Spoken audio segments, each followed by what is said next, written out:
जानेवारी 2025मध्ये आपण रहाटगाव शिवारामध्ये बाबासाहेब तांबे यांच्या मोसंबीच्या बागेमध्ये आलो होतो.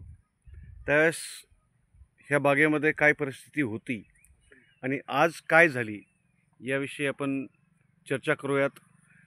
तांबेसाहेब आहेत, सोबत सचिन पाटील आहेत. सचिन पाटील नारायणगावचे एक उत्कृष्ट शेतकरी आहेत. सोबत आंब्याच्या बागावाले आपले दत्ता पाटील रोडे आहेत. दिल्लीवरून आलेले प्रवीण म्हस्के साहेब आहेत आणि योगेश म्हस्के साहेब आहेत. यांच्यासोबत मी पण कॅमेऱ्यासमोर येतो आहे 2 मिनटामध्ये. तर आपण ह्या बागेमध्ये काय काय बदलाव झाले मागच्या 6 महिन्यामध्ये याच्यावर आपण चर्चा करूयात. राम राम पाटील. राम राम.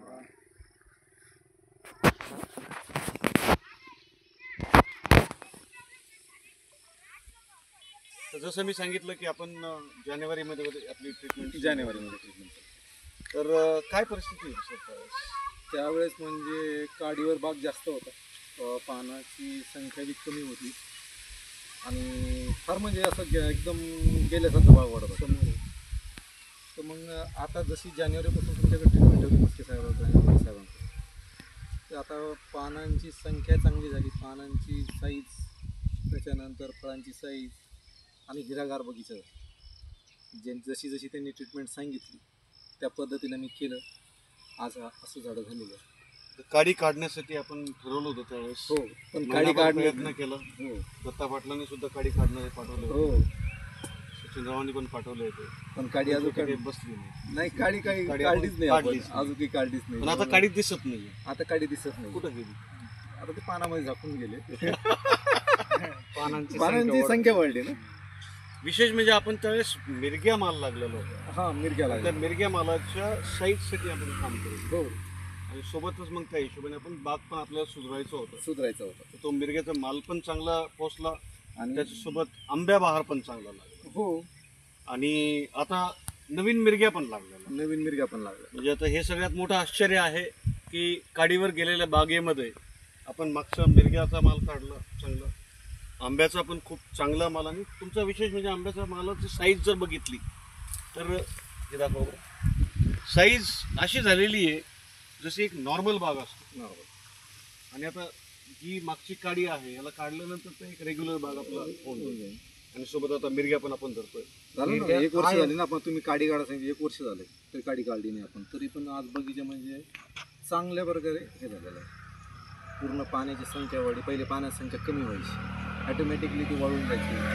पण जसं तुमची ट्रीटमेंट चालू केली त्या पद्धतीने एकदम पाण्याची संख्या वाढली पूर्णपणे. योगेशराव, काय यांची ट्रीटमेंट होती त्यावेळेस? आता जी ट्रीटमेंट चालू होती रेग्युलर ट्रीटमेंट होती. रेग्युलर होतं. पण याच्यामध्ये काय झालं, आपण वेळोवेळी ज्या गोष्टी सांगितल्या यांना त्यांनी फॉलो केलं. वेळोवेळी फवारण्याचं शेड्यूल असो, खताचं नियोजन असो, पाण्याचं नियोजन असो, ते वेळोवेळी त्यांनी केलं. त्याचे रिझल्ट आपल्याला आज बघायला मिळत आहे. याचसोबत आता इथून पुढं जो मृग बहार फुटलेला आहे, आता हे तर साईजवरती काम करणारच आहे आपण. आता जो पाठीमागचा आपला साईजचा विषय, त्याला तर तुम्ही आता ड्रिपमधून औषधी सोडणार आहे 2 दिवसामध्ये. थोडंसं पाण्याचं पाऊस पाहिजे त्या प्रमाणात नाही आहे. कारण चांगल्यापैकी जर पाऊस पडला आणि चांगली ओल जर जमिनीत झाली तर मग मुळांचा कक्ष सक्रिय होऊन जातो. आणि आपण जे काही ड्रिपमधून औषधी म्हणा, खतं म्हणा, जे देतो आपण वेळोवेळी झाडांची जशी गरज आहे त्यानुसार मग ती मुळांची सक्रियता वाढलेली असल्यानंतर आपण दिलेलं सगळं 100% झाड उचलण्याचा प्रयत्न करतो. बरोबर. तर मग ह्या गोष्टी आपल्याला करायच्या आहे. तर आता जर नाही झालं पावसाचं या 8 दिवसामध्ये तर आपण पाण्यासोबत हे नियोजन करून घेऊ. चालेल. कारण काय झालं, आता फळ साईजमध्ये यायला लागलं आपलं. आणि फळाची फुगवण, फळाची क्वालिटी म्हणजे गुणवत्ता, आणि त्याचसोबत फळांचं वेट म्हणजे वजन, या गोष्टी कुठंच थांबता कामा नये. बरोबर. त्याच्यासाठी आपल्याला वेळोवेळी काम करायचे. याचसोबत आपली जी नवीन फूड झालेली याची पण कुठं गळ होता कामा नये. हो, याची पण साईज चांगली, क्वालिटी चांगली येणं गरजेचं आहे. आणि त्याचसोबत आपलं झाडही कुठं थांबलं नाही पाहिजे. आता जी वाळलेली काडी ती आपण यावर्षी जो काही ब्रेक होणार आहे आपला हार्वेस्टिंग नंतर ती काढून घेणार आहे आपण. आणि त्यानंतर पुढच्या वर्षी जे नियोजन राहील, आता पुढच्या वर्षी आपलं डबल बहाराचं नियोजन राहणार. आता झाड डिस्टर्ब असल्यामुळं ते काही फुटलं, काही प्रमाणात नाही फुटलं.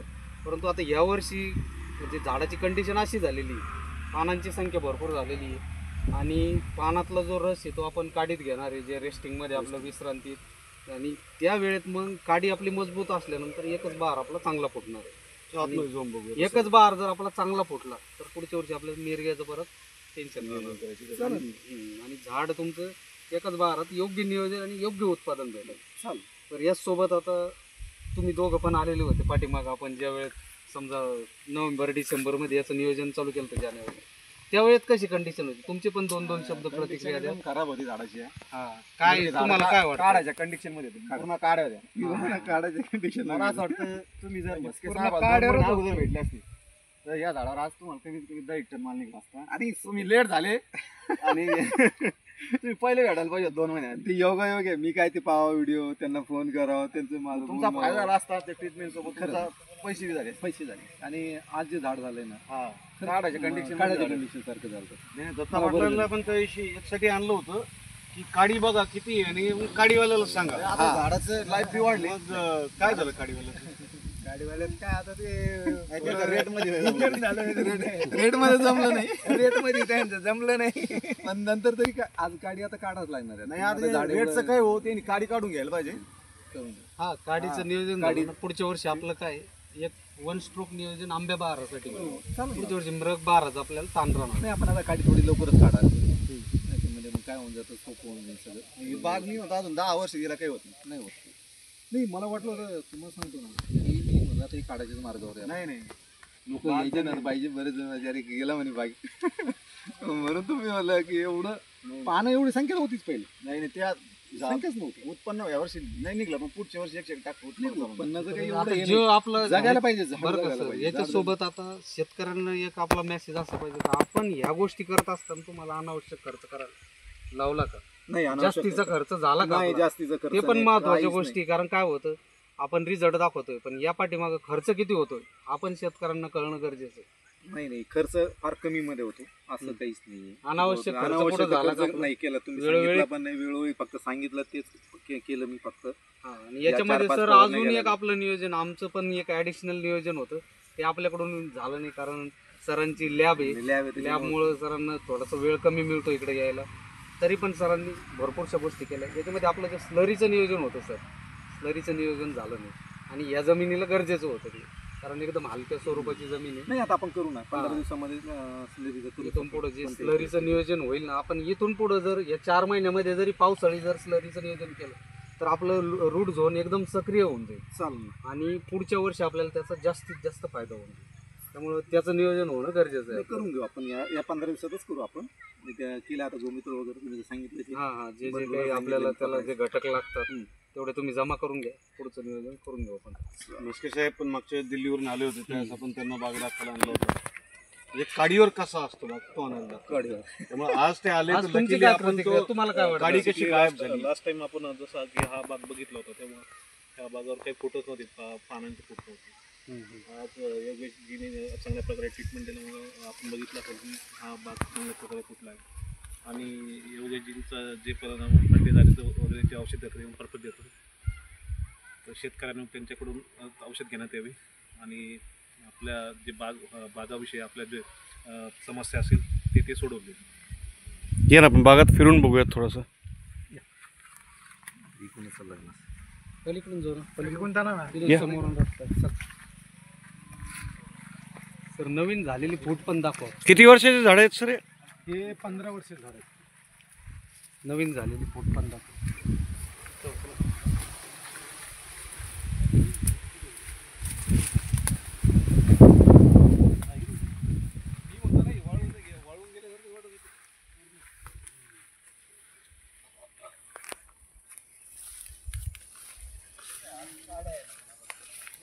तर ज्या शेतकऱ्यांचा बाग काडीवर गेलेला आहे आणि त्यांना असं वाटतं की आता JCB आणून उपटून टाकावं, त्यांनी एकदा योगेश मस्के सरांना संपर्क करावा. बिलकुल प्रयत्न करून त्या झाडांना सुव्यवस्थित केलं जाऊ शकतं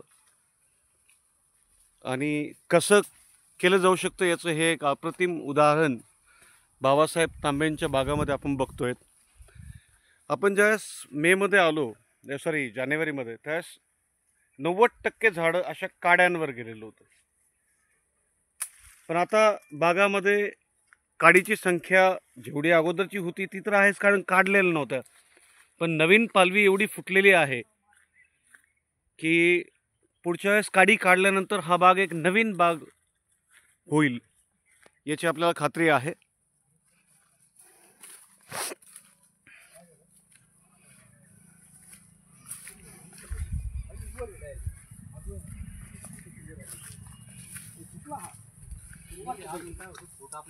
आता याच्यामध्ये हा आंब्या बहाराचा माल आहे आणि सोबत मिरग्याची पण चांगली फूट झालेली आहे.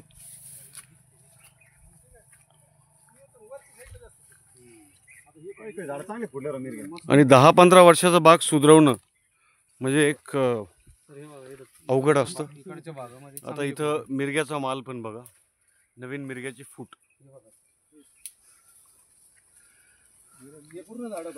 गुंड्या मस्त सेट झालेल्या आहेत.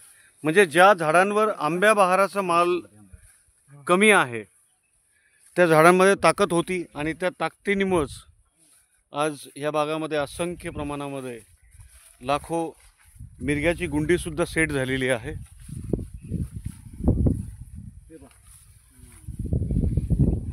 सगळ्यात महत्त्वाचं असतं की शेतकऱ्यांनी अशी गुंडी एक पण नाही, गळ पण नाही ना कुठं, गळ अजिबात नाही काही.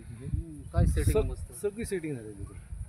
शेतकऱ्यांनी ट्रीटमेंट सुरू केल्यानंतर त्याचा रिझल्ट येईपर्यंत विश्वास करणं सुद्धा महत्त्वाचं असतं. याच्याविषयी काय म्हणायचं तुम्हाला बाबासाहेब? ट्रीटमेंट तर खरंच करायला पाहिजे. मी पूर्ण 15 वर्षाची झाडं होते माझी. म्हणजे ट्रीटमेंटच्या दौरान तुम्हाला असं वाटलं नाही का आता लय झालं, बस झालं, काय करावं काय नाही? असं काहीच वाटलं नाही मला. कारण आज माझी ज्या झाडाची कंडिशन आहे ती मला पाहून चांगली वाटली. कारण की मी ज्या याच्यामध्ये जानेवारीच्या पहिल्याची झाडं आणि आताच्या झाडामध्ये जसं काय मी नवीन लावल्यासारखं झालं. 15 वर्षाची झाडं म्हणजे एक रोपट्याप्रमाणे दिसतात मला. त्याचा पाला वगैरे, पानांची संख्या फार म्हणजे फार मस्के साहेबांनी फार मला मदत केली चांगल्या गोष्टी. कारण त्यांनी ज्या ज्या सांगितलं ते फॉलो केलं मी. त्याच्यामुळं बऱ्याचशा काही गोष्टी सगळ्या अशा चांगल्या हे आल्या. शेतकऱ्यांना काय तुम्ही निरोप मेसेज संदेश देऊ शकता, काय वाटतं तुम्ही? शेतकऱ्यांना सगळ्यांनी मस्के साहेबांशी संपर्क साधावा. ज्यांचा असं काडीवर बगीचा गेलेला आहे, ट्रीटमेंट नाही आहे, बरेचसे लोकांना माहीत नसतंय, निराश होऊन जातात निराश लोक. होऊन जातात, झाडं काही काढायला उपटतात सर. आम्ही काही आता आम्ही जवळपास महाराष्ट्रातले 15 ते 16 जिल्ह्यामध्ये फिरतोय. जिथून कॉन्टॅक्ट आले तिथं आम्ही जातोय. काही ठिकाणी आम्हाला असं दिसतंय लोक निराश होऊन मोसंबीचं उत्पादन नाही म्हणून झाडं उपटून टाकतायत. आज मला सकाळी एक पेशंट म्हटलं होतं. पेशंट मला म्हणे की आम्हाला झाडं काढून टाकायची. मला कशामुळे? ते म्हणे असं असं काही झाडं काही उत्पन्न होत नाही, काही नाही आहे. ते म्हणजे मला उत्पन्नासाठी झाडं काढून राहिले. मग तुम्ही करत आहे म्हणते. म्हणे मी काहीच करत नाही म्हणे, ट्रीटमेंटच करत नाही. तर मग याच्यात झाडाचा काय दोष आहे? झाडाचा काय दोष आहे? मग त्यांना सांगितलं मी. परत त्यांना मी म्हणलं मस्के साहेब आहे म्हणलं ट्रीटमेंटवाले, त्यांना भेटून घ्या. मी त्यांचे फॉलो करतो आहे म्हटलं सध्या त्यांना. तर ते म्हणे ठीक आहे म्हणे, त्यांना नंबर द्या म्हणे माझा. त्यांचा नंबर मग ठीक आहे म्हणे. पण इतके कंटाळून गेले ते अक्षरशः म्हणे आता मी पुढच्या वर्षी ह्या वर्षी काढून टाकणार आहे म्हणे. नाही, आम्ही बऱ्याचशा ठिकाणी JCB थांबवलंय आणि ते बागा सुधरवले. सुधारले ना. आणि व्हिडिओ पण आहेत आपल्या चॅनलला पाठीमागचे जे आणि फळबाग सोबती टीमचा हाच विश्वास आहे की आपल्याला शेतकऱ्याचं उत्पादन वाढवून द्यायचं. आता उत्पन्न किती आहे, माल भाव जो बाजारामध्ये भेटेल, आपण आज नाही सांगू शकत. पण किंवा एक आपण शेतकरी देऊ शकत नाही. परंतु आपलं उत्पादन जर चांगलं वाढलं, क्वांटिटीत उत्पादन असलं तर मार्केटमध्ये आपण चांगले राहू. मार्केटमध्ये चांगली गुणवत्ता असली, फळांचे वजन चांगलं भरलं तर आपण मार्केटमध्ये नक्कीच चांगले राहू. नक्कीच चांगलं. आणि तेच आमचे प्रयत्न आहे, शेतकऱ्यांचं उत्पादन कसं वाढवता येईल. नाही बरोबर आहे. आणि शेतकऱ्यांना बरेचसे पण ट्रीटमेंट वगैरे घेतली नाही ना, त्याच्यामुळे बरं निराश होऊन जातात. उत्पन्न होत नाही, एवढा खर्च झाला, मी 70-80 हजार रुपये खर्च केला, पण उत्पन्न तर काही झालं नाही. ते डायरेक्ट असं हे करतात. नाही, शेतकरी खर्च करतो, शेतकरी मेहनत पण करतो. मेहनत सगळ्यात जे चुकतं ते वेळेचं नियोजन. वेळेचं नियोजन, त्याच्यामध्ये थोडीशी गफलत होऊन जाते आणि शेतकऱ्याचं त्याच्यामध्ये नुकसान होतं. आता तुमचाच अनुभव, वेळेत तुम्ही जर वेळेत गोष्टी केलं म्हणून मी म्हणतो ना, वेळेत केलं म्हणून एवढं आज चांगलं वाटू लागलंय मला. नाही तर पूर्णपणे काडीवरचा भाग होता. यासोबत तुम्ही दोन्ही बहारात जाताय. दोन्ही बहारात जातो. म्हणजे आंब्या बहाराचे पण पैसे होणार आहेत, त्यासोबत मृग बहाराचे पैसे होणार आहेत. आणि याचसोबत आपण पुढच्या वर्षी जो आंब्या बहारासाठी नियोजन करणार ते फुल स्ट्रोकनं राहणार आहे. पुढच्या वर्षी आपण मृग बहाराची विशेष ठेवणार नाही. पुढच्या वर्षी आपल्याला बागच अशा कंडिशनमध्ये घ्यायचं आहे. नोव्हेंबर-डिसेंबरमध्ये विश्रांती देऊन मृग बहार काढून आंब्या बहारात चांगला जोर लावायचा आहे. चांगल्यापैकी झाडं कसे फुटतील याच्यावरच नियोजन करायचं. चालेल ना, काहीच हरकत नाही. आता सचिन पाटील आहेत ज्यांनी मागच्या वर्षी 350 झाडामध्ये किती टन माल काढला होता? 28 28 टन माल काढला होता. आता यांनी पण बरेचसे बाग तुम्ही बघितले असतील, तर तुम्ही किती काडीवर गेलेले बाग सुधारलेले बघितलेत सचिनराव? भरपूर म्हणजे चांगल्या प्रकारे सुधारलेला भाग तर याच्यामध्ये घालता म्हणजे एखाद्या काढायची इच्छा होती त्याची. आता तुम्ही एक अनुभवी शेतकरी आहेत, तुमचं पण काय, तुम्हाला अजून काय वाटतं यांनी नियोजनामध्ये काय करावं? आणि आता नियोजन आता पुढल्या वर्षी यांनी चांगलं आंब्यासाठी टार्गेट ठेवलं. आता काय आहे, नियोजन झालं एकदम ओके झालेलं आहे. आणि काड्या काढून घ्या माझं म्हणणं आहे. म्हणजे काय होतं, काड्या काढून घेऊन आता ह्या वर्षी पहिले लावून घेऊ आपण काड्या काढून. तर दत्ता पाटलांचं बी सांगितलं की हे आंब्याचे बागायतदार आहेत, पण सोबत मोसंबी पण महत्त्वाचं म्हणजे 1000 मोसंबीचे झाडं सुद्धा त्यांच्या फळाचे आहेत. 50 टन माल आहे त्यांच्याकडे. पण विशेष म्हणजे त्यांनी मागच्या वर्षी जे आंब्याचा बाग 70 झाडाचा बाग जो 75,000मध्ये दिला होता, तो ह्यावेळेस 3.5 लाखामध्ये विकला. तर असं कर्तृत्ववान शेतकरी जो आहे तो आज या बागाला व्हिजिट करायला आला आहे. आणि हे होते पहिले ज्यांनी काडीसाठी खूप प्रयत्न केले होते की काडी काढायला यावे, पण त्यावेळेस याचा पेरण्याचा वगैरे सीझन असल्यामुळं काड्यावाले पण बिझी होते आणि काड्यावाल्यांना बाहेर जास्त काम होतं, त्यामुळं काड्यावाले आले नाही. आणि आज काडीवाल्यांना काडी शोधावं लागेल काढण्यासाठी. संपर्क नंबर सांगा तुम्ही. संपर्क नंबर कोणाच द्यायचं? आंब्यासाठी? आंब्याचं कसं उत्पादन वाढवावं का काडीसाठी? नाही तर आपण इथं थांबूयात मित्रांनो. आणि तांबे साहेब तुमचं परत एकदा आभार, अभिनंदन. धन्यवाद. कारण काय आता हे तुमचं हा जो विषय तुम्हाला बोनस हे लॉटरी लागली परत तुमची, है का नाही? आणि दत्ता पाटील, सचिन म्हस्के पाटील सुद्धा स्वतःच्या मेहनतीचा टाईम काढून ह्या बागामध्ये व्हिजिट करायला आले, त्याविषयी त्यांचंसुद्धा मनापासून धन्यवाद. मी संतोष रोडे पाटील. धन्यवाद सर, अँड कॉंग्रॅच्युलेशन्स. धन्यवाद.